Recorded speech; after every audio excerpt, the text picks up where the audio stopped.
Hi friends, எல்லாரும் எப்படி இருக்கீங்க? நல்லா இருக்கீங்களா? இன்னைக்கு ஒரு நல்ல ரெசிபி தான். இது நான் போடாத ரெசிபி. இது எல்லாருமே வீட்டில் நீங்கள் இந்த ரெசிபியை பார்த்து சமைச்சு சாப்பிட்டுட்டு எனக்கு கமெண்ட் பண்ணுங்க.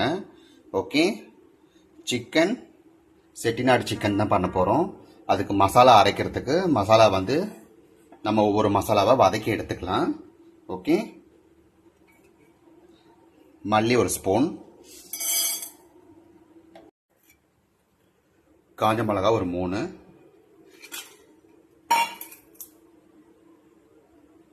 பச்சை சீரகம் ஒரு ஸ்பூன், சீரகம் ஒரு ஸ்பூன், மிளகு 2 ஸ்பூன்,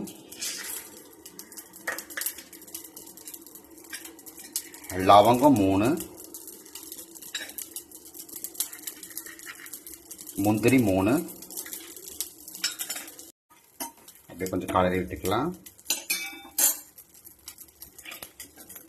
பட்டை கொஞ்சம் எடுத்துருக்கேன், ஒரு பட்டையை பிரித்து போட்டிருக்கேன்.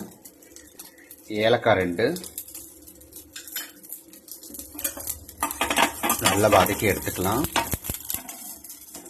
ஆனால் ஸ்லோலியே வச்சுக்கோங்க, அப்படி பொன்னிறமாக ஆனால் போதும். நல்லா வாசனையாக இருக்கு பாருங்கள், இந்த பொன்னிறமாக ஆகணும்.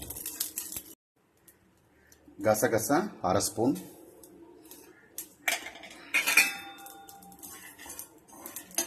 நல்லா பொன்னிறமாக இருக்கு. ஸ்லோவில் வச்சே வதக்கி எடுத்துருக்கேன். இப்போ நம்ம இதை அரைச்சிக்கலாம். நல்லா மாற்றிருக்கிறோம். வெங்காயம் சேர்த்துருக்கோம், ஒரு கைப்பொடி அளவு வெங்காயம், சின்ன தக்காளி ஒரு 2 பழம், கருவேப்பிலை கொஞ்சம். இதை நம்ம அரைச்சி எடுத்துக்கலாம். சட்டி நல்லா காஞ்சிருக்குது.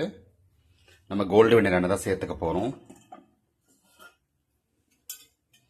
தேவையான அளவுக்கு சேர்த்துக்குங்க.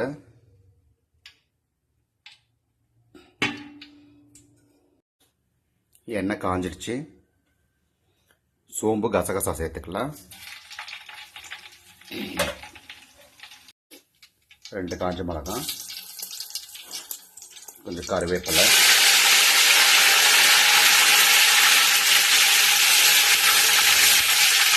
வெங்காயம் சேர்த்துக்கலாம். நான் ஒரு 6 வெங்காயம், பெரிய வெங்காயம் சேர்த்துருக்கிறேன்.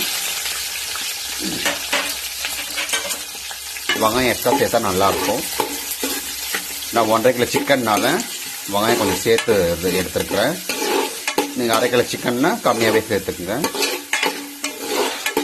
நல்லா வதங்கட்டும்.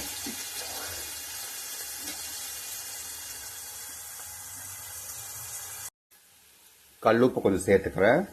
வெங்காயம் கொஞ்சம் சீக்கிரம் வதங்கும். நல்லா வெங்காயம் வதங்கணும், பொன்னிறமாக ஆகணும். வதங்கட்டும், கொஞ்சம் மூடி போட்டுக்கலாம். வதக்கலாம். வெங்காயம் நல்லா பொன்னிறமாக இருக்கு. நல்லா கலரி விட்டுக்குங்க. இஞ்சி பூண்டு பேஸ்ட்டு 2 ஸ்பூன் சேர்த்துக்கிறேன். கறி எக்ஸ்ட்ரா இருக்கிறதுனால இன்னொரு ஸ்பூன், 3 ஸ்பூன் மொத்தம். நல்லா கலரி விட்டுக்கலாம்.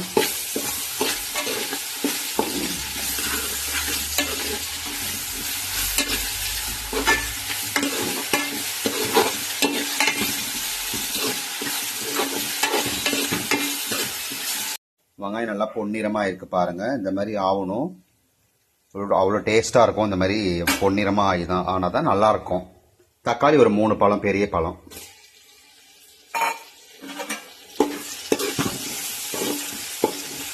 லைட்டாக கொஞ்சமாக வதங்கினா போதும் தக்காளி.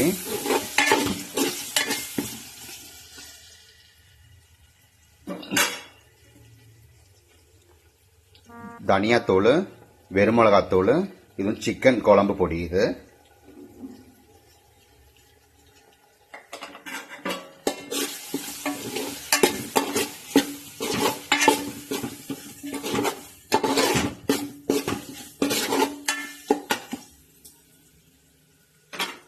ஒரு 5 நிமிஷம் மூடி போடலாம்.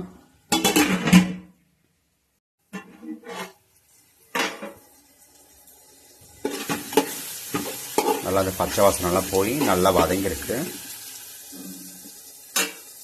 சிக்கன் சேர்த்துக்கலாம். நல்லா கழுவி அலசி வச்சுருக்கோம். சுத்தமாக ஃப்ரெஷ்ஷாக வாங்கிக்கோங்க சிக்கனு.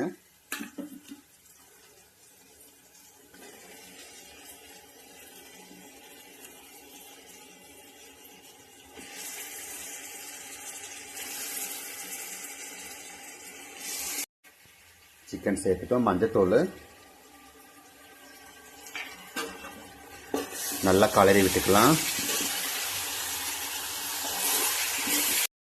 நல்லா கலரி விட்டியாச்சு. கொஞ்சமாக தண்ணி சேர்த்துக்கலாம். சிக்கன் கொஞ்சம் வேகட்டும். ஒரு 5 நிமிஷம் மூடி போட்டுக்கலாம். சிக்கன் வேகட்டும். திறந்துக்கலாம். நல்லா கறி வேக ஆரம்பிச்சிருக்கு.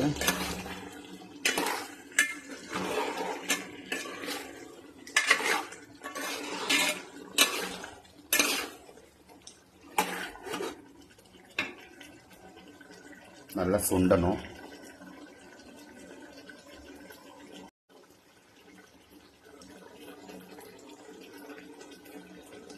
ஓரளவுக்கு வெந்திருக்கு. நம்ம அரைச்சி வச்சோம் அந்த மசாலா சேர்த்துக்கலாம்.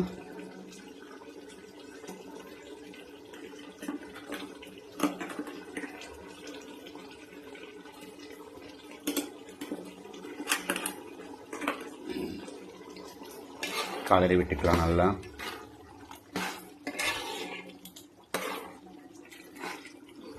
நல்லா வாசனையாக இருக்குது செட்டிநாடு சிக்கன்.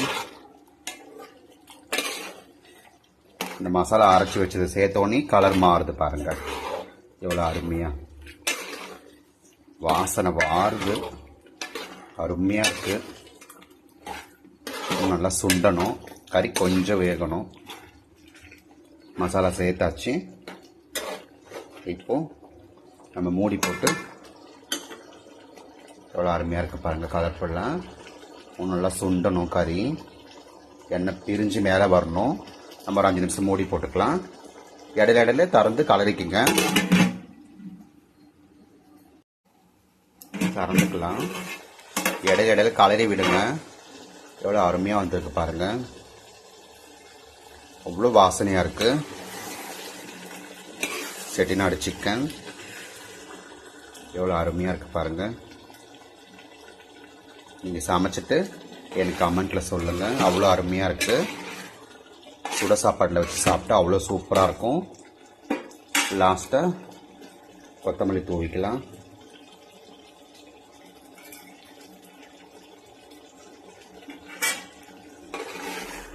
எப்பயுமே நான் ஒன்று சொல்லுவேன், ஸ்டவோடு சமைக்கிறப்போ கொஞ்சம் லவோடு சமைங்க. நல்லா இல்லாத சமையல் கூட சூப்பராக இருக்கும்.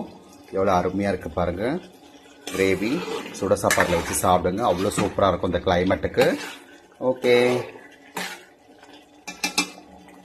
பாய். சமைச்சு சாப்பிட்டுட்டு எனக்கு கமெண்ட்டில் சொல்லுங்கள்.